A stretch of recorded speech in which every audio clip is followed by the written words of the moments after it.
Government of India Act 1935 introduced provincial autonomy. And this stimulated regionalism, communalism, linguism.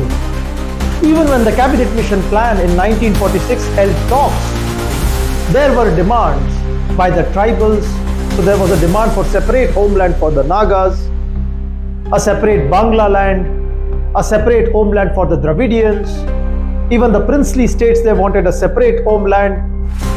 Muslim League was already demanding a separate state of Pakistan. Therefore, when India gained independence with partition, there was a need to preserve sovereignty and integrity of the newly born nation. There was an overall consensus that there must be a single identity superimposed upon all other identities. A common identity all across India. That is an identity of Indian over an identity on the basis of region, language, religion, caste. Therefore, the idea of India was promoted, and this idea of India was to be based upon consensus. Considering the challenges on the eve of independence in the form of regionalism, princely states, the Constituent Assembly, which had already begun deliberations since 9th of December 1946, decided or unanimously agreed so as to have a strong union, impose centralization throughout the territory of India, and an idea of India that was to be based upon consensus.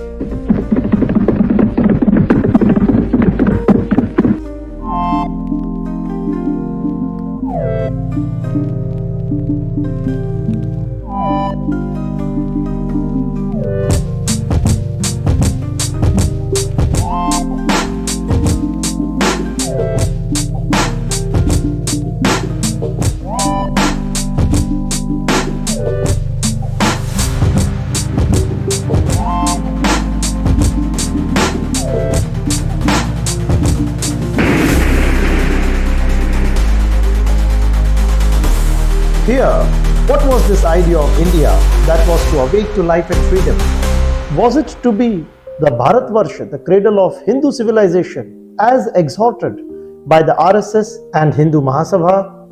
Or it was to be a multicultural, plural, diverse community that had epitomized the ideal of unity in diversity? Were these two ideas to conflict, or they were to coexist? Inspired by the ideal of Gandhian consensus, the Constituent Assembly addressed the territory as India, that is Bharat, in Article 1. Whether it was Ashok, Muhammad bin Tughlaq, Aurangzeb, and even British East India Company, India as a territory could never be centralized. This realization prompted the British to begin decentralization via Indian Councils Act of 1861.